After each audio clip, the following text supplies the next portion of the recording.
아임리어 미디어 연구소 비대면 언론고시 상담소 세 번째 시간 시작해 보도록 하겠습니다.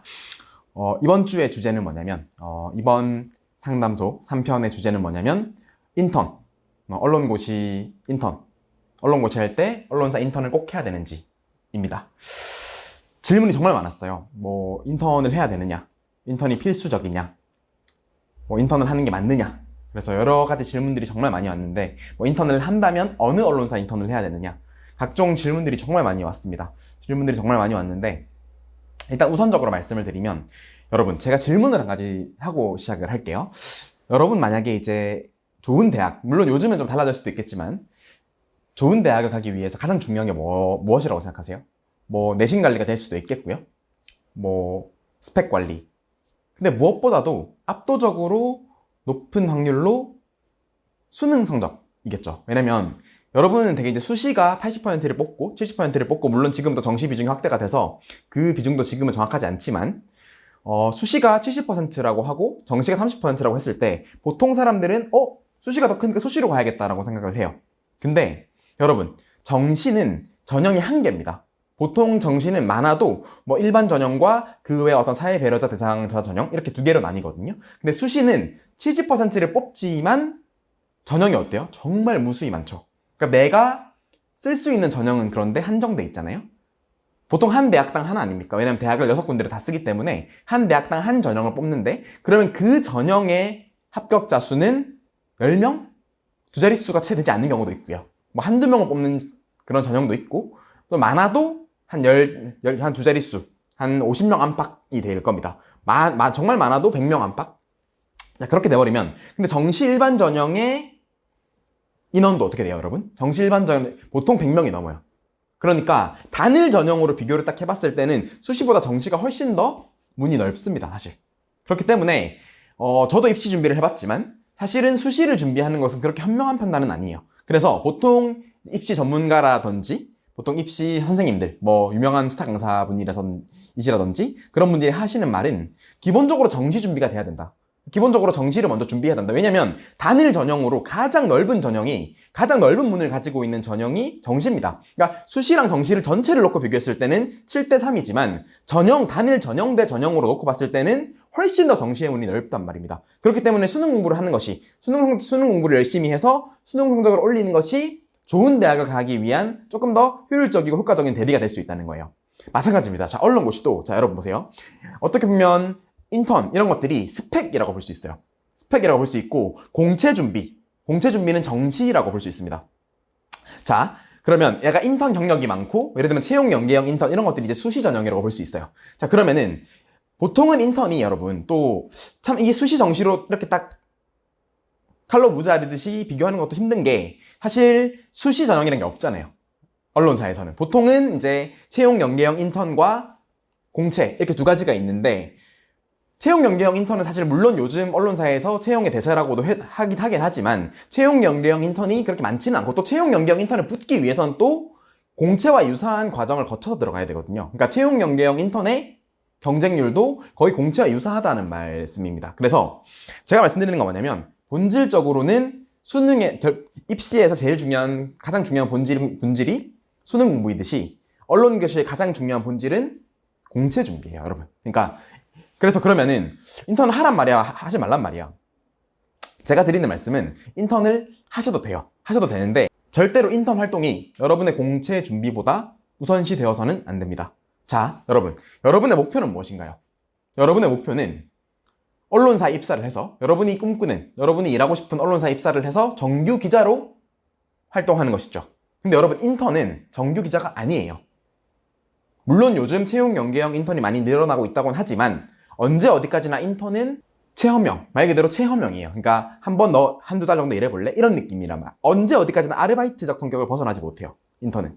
제가 사실 이 얘기는, 언론고시에서 가장 중요한 본질은 이것입니다라는 영상에서 제가 말씀을 드린 바가 있는데, 한 번 더 강조를 드릴게요. 왜냐면 이와 관련된 유사한 질문들이 너무 많이 들어와요. 너무 많이 들어와서 제가 이건 한 번 더 짚어주고 넘어가야겠다는 생각이 들어서, 언론고시에서 가장 중요한 본질은 인턴이 아닙니다, 여러분. 물론 내가 원하는 언론사가 있어요. 예를 들면 M본부다, K본부다, 그죠? S본부다, Y본부다. 그 언론사에 지원을 할 때 내가 그 언론사의 인턴으로 활동을 했던 경력과 경험이 도움이 될 수는 있겠지만 또 이것이 절대적이진 않아요. 무슨 말이냐? 여러분, 인턴 경력과 경험이 화려한 A라는 지원자가 있고, 근데 이 지원자는 공채 성적이 나쁜 거예요. 서류 필기 면접의 성적이 나쁜 겁니다. 반대로 인턴 경력과 경험은 전무하지만 공채 과정에서 서류 필기 면접에서 좋은 평가를 받은 학생이 있어요. 자, 그럼 여러분, A랑 B 누가 과연 그 언론사에 합격을 할 확률이 높을까요? 당연히 B입니다. 절대로 A가 B를 이길 수 없어요. 결국 가장 중요한 본질은 공채 준비예요, 여러분. 그러니까 제가 말씀드리는 건 학생들이 되게 착각을 해요. 그러니까 인턴을 하면 내가 정규 기자가 될 수 있다. 아닙니다. 채용 연계형 인턴이라 할지라도 모두가 연계가 되는 것도 아닐 뿐더러, 물론 채용 연계형 인턴을 들어가서 내가 정규 기자가 될 수도 있어요. 있는데 그 채용 연계형 인턴으로 선발되기까지는 상당히 힘들어요. 그러니까 체험형 인턴과 채용 연계형 인턴은 사실 좀 달라요, 개념이. 왜냐면 체험형 인턴은 그냥 허들이 높지 않아요. 네. 제대로 된 시험을 보는 것도 아니고 보통은 서류와 면접으로 평가를 합니다. 근데 채용 연계형 인턴은 사실 공채와 유사하게 뽑습니다. 공채와 유사한 과정을 거쳐요.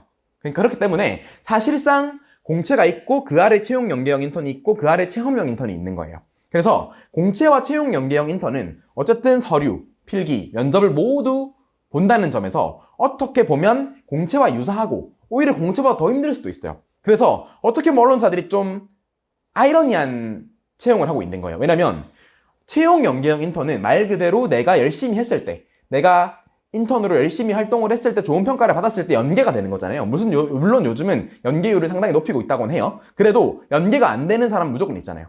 연계가 안 되는 인턴 무조건 있잖아요. 그럼 저는 어떻게 생각을 하냐면 채용 연계형 인턴도 물론 되면 좋습니다. 그런데 어쨌든 한두 달의 인턴 경험을 거쳐야 된다는 거 아닙니까? 제 생각으로는 그래요. 굳이 채용 연계형 인턴에 힘을 뺄 필요가 있을까? 그죠? 물론 채용 연계형 인턴도 써야 되고 공채도 써야 되는 건 맞아요. 근데 여러분, 제가 말씀드리는 건 뭐냐면 채용 연계형 인턴을 붙는 거랑 공채에 붙는 거랑 사실 큰 차이가 없다는 거예요. 그래서 제가 말씀드리는 거는 사실 조금 더 빠르고 정확하고 다이렉트한 길은 공채에 합격을 하시는 거예요. 그 공채에 합격을 하시면은 어쨌든 수습 기간이 있습니다. 있지만 정규 기자가 되는 겁니다. 정규 기자로 선발이 되는 것이기 때문에 여러분이 채용 연계형 인턴을 할 때처럼 그렇게 살얼음 걷는 그런 시기를 보낼 필요가 없어요. 그래서 어떻게 보면은 채용 연계형 인턴보다도 전 전략적으로 공채 지원을 조금 더 추천을 드리는 바예요, 원래. 물론 언론사들이 요즘 채용 연계형 인턴의 그 연계율을 상당히 높이고 있지만 그래도 안 되는 비율이 존재합니다. 그렇기 때문에 제 생각은 그래요. 채용 연계형 인턴도 좋아요. 어쨌든 채용 연계형 인턴이든 공채든 공고가 뜨면 다 지원을 해야겠죠. 그런데 제 생각으로는 공채 준비에 조금 더 집중을 해주시는 게 좋지 않느냐.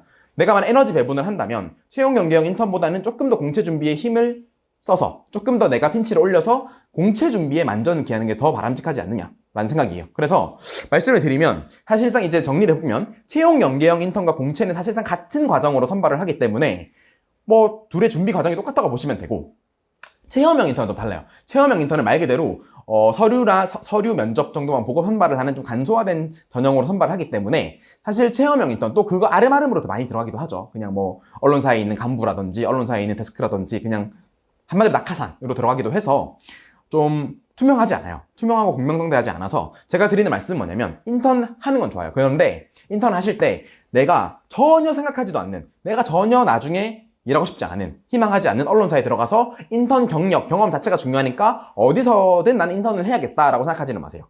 절대 그건 아닙니다. 여러분, 스펙도 스펙 나름이에요. 제가 아까 말씀드렸지만 여러분이 만약에 정말로 희망하는 언론사가 체험형 인턴을 뽑습니다. 그러면은 그 인턴으로 활동을 하면서 경력과 경험을 쌓으시는 거는 물론 도움이 될 수 있어요. 도움이 될 수 있지만 만약에 내가 전혀 희망하지도 않고 훗날 내가 이 언론사의 기자로 활동하고 싶지도 않은데 그냥 인턴 경력을 해야 된다. 내가 인턴 무조건 해야 된다. 시중에 이런 말이 막 돌아요. 무조건 인턴을 해야 된다. 절대 아닙니다, 여러분. 실제로 저희 교육생님도 그렇고 제 주변 사례들도 그렇고요. 동료 기자들, 선배 기자들, 후배 기자들 보면 인턴 경력이 없는 사람도 많아요. 정말 많습니다. 이건 제 말을 믿으셔도 됩니다. 인턴 경력과 경험이 전무하신 분도 많습니다. 정말 많아요. 그렇기 때문에 인턴은 절대적인 스펙, 무조건 인턴을 해야 언론사의 정규 기자가 될 수 있다. 절대 아닙니다, 여러분. 절대로 오해하시면 안 돼요. 그러면 더 중요하고 본질적인 건 뭐다? 공채 준비예요. 무슨 말이냐? 인턴 경력과 경험이 전무해도 여러분이 공채 과정에서 서류, 필기, 면접의 과정에서 두각을 나타낼 수 있다면 여러분은 정규기자로 합격을 하실 수 있습니다. 이건 제 말을 믿어주셔도 돼요. 인턴 경력 경험이 중요한 게 아니에요. 항상 말씀드리지만 제가 저번에도 말씀드렸죠? 토익이나 뭐 KBS 한국어, 한국사, 그죠? 이런 토익 스피킹, 오픽 이런 자격증들은 합격의 충분 조건이 될 수 없다. 필요 조건은 될 수 있지만 충분 조건은 될 수 없다고 제가 분명히 말씀드렸어요. 인턴도 마찬가지예요. 인턴도 합격의 절대적인 조건은 절대 아닙니다. 여러분. 인턴도 합격의 필요 조건은 될 수 있지만 충분 조건은 절대 안 됩니다. 제가 아까도 말씀드렸지만 인턴 경력과 경험이 화려한데 공채 성적이 낮으면 떨어져요. 여러분. 반대로 인턴 경력과 경험이 전무해도 공채 성적이 좋으면 합격을 할 수 있습니다. 여러분.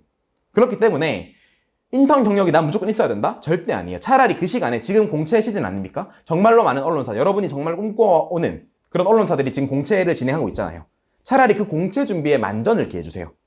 서류 준비, 필기 준비, 면접 준비에 만전을 기해주시면 여러분은 인턴 경력과 경험 없이도 그 여러분이 꿈꾸던 언론사에서 정규기자로 바로 합격을 다이렉트로 하실 수 있습니다. 꼭 제 말을 믿어주시고 너무 인턴에 현혹되지 마세요. 왜냐면 여러분 인턴이라는 것은 일단 되게 박봉이잖아요. 그러니까 인턴은 말 그대로 아르바이트인데 그냥 허드렛 일을 시킵니다. 정규 기자처럼 취재를 한다거나 물론 그렇게 취재를 하고 기사를 쓰게 하는 언론사도 있지만 대부분 언론사에서는 약간 허드렛 일을 하는 그냥 보조 인력으로 취급을 한단 말이에요. 그러다 보니까 당연히 봉급도 엄청 짭니다. 사실 최저시급도 안 될 확률이 높아요. 일하는 시간으로 나눠보면 지금 최저시급, 현행 최저시급도 안 될 확률이 높습니다. 그럼 언론사들이 왜 이런 인턴을 쓰느냐? 너네 인턴하고 싶지 않아? 너네 인턴을 해야 나중에 정규기자가 되는 도움이 돼. 이렇게 현혹을 하는 거죠. 현혹을 해서 정말 싼 가격에 최저임금도 안 줘도 되는 그 싼 가격에 또 얼마나 고급 인력들이 지원을 해요. 그죠? 여러분 그냥 아르바이트가 아니잖아요. 그러니까 얼마나 고급 인력들이 지원을 합니까? 서로 그 인턴 할 거라고 치고 벗고 싸우고 그죠? 서로 치열한 경쟁을 거쳐서 들어오잖아요. 그죠? 그렇기 때문에 정말로 싼 가격에 정말로 고급 인력을 마음대로 부릴 수 있는 언론사 입장에서 꽃놀이패인 거예요. 그래서 여러분이 그 꽃놀이패에 놀아나시면 안 됩니다. 본질적인 건 어쨌든 여러분의 목표는 인턴이 아니라 정규기자 아닙니까? 그렇기 때문에 제가 항상 이런 질문이 들어올 때마다 여쭤보고 싶은 게 여러분의 목표가 이런 인턴으로 사는 거예요? 아니면 정규기자로 합격을 하시는 겁니까? 뭐가 더 중요한 목표죠? 그죠? 인턴은 인턴일 뿐인 겁니다. 그렇기 때문에 물론 채용 연계형 인턴은 제가 말씀드렸어요. 근데 그렇기 때문에 여러분의 목표는 정규기자가 되는 것이기 때문에 인턴은 절대적인 스펙은 절대 아닙니다. 그러니까 여러분이 만약에 내가 인턴을 할까? 어쨌든 여러분 인턴을 하게 되면 정신적으로나 육체적으로나 정말 힘들어요. 어쨌든 여러분 계속 출근을 해야 되고요. 그러다 보면 자연스럽게 공채 준비가 소홀하게 됩니다. 최악입니다. 지금같이 공채가 풍년이잖아요. 여러분 지금 K본부, M본부, 그죠? 한국경제신문, 동아일보, 중앙일보 다 뜨고 있는 이런 문화일보, 머니투데이 지금 얼마나 많은 언론사들이 공채를 채용을 하고 있습니까? 근데 내가 만약에 지금 인턴을 하고 있다고 생각해보세요. 나는 그 공채 준비에 물론 쓰기는 쓰겠죠. 인턴 활동을 하면서도 물론 쓰기는 쓸 겁니다. 그 언론사들이 쓰기는 쓸 텐데 어쨌든 공채 준비가 당연히 소홀해질 수밖에 없잖아요. 당연히 소홀해지겠죠. 이건 비극입니다. 최악입니다. 항상 말씀드리지만 여러분의 가장 우선순위는 첫째도 공채 준비, 둘째도 공채 준비, 셋째도 공채 준비가 되어야 돼요. 인턴은 그 다음에 내가 공채 준비에 정말 충실히 준비를 해왔고 시간적 여유를 가지고 정말 열심히 준비를 한 가운데 내가 정말로 원하는 희망하는 언론사에 인턴 공고가 떴네? 그러면 내가 남는 시간을 활용해서 한번 경험 삼아 경력 삼아 들어가 볼까? 이 정도가 돼야 되지 인턴의 목을 매느라 공채 준비가 소홀하게 된다. 그럼 여러분은 정규기자가 되실 수 없습니다. 제가 이거 하나는 장담 드릴 수 있어요. 그렇기 때문에 공채 준비에 조금 더 만전을 기해주시면 좋겠습니다. 오늘 비대면 언론고시 상담소 3편 인턴 꼭 해야 하나요? 에 대한 답변을 드렸습니다. 감사합니다.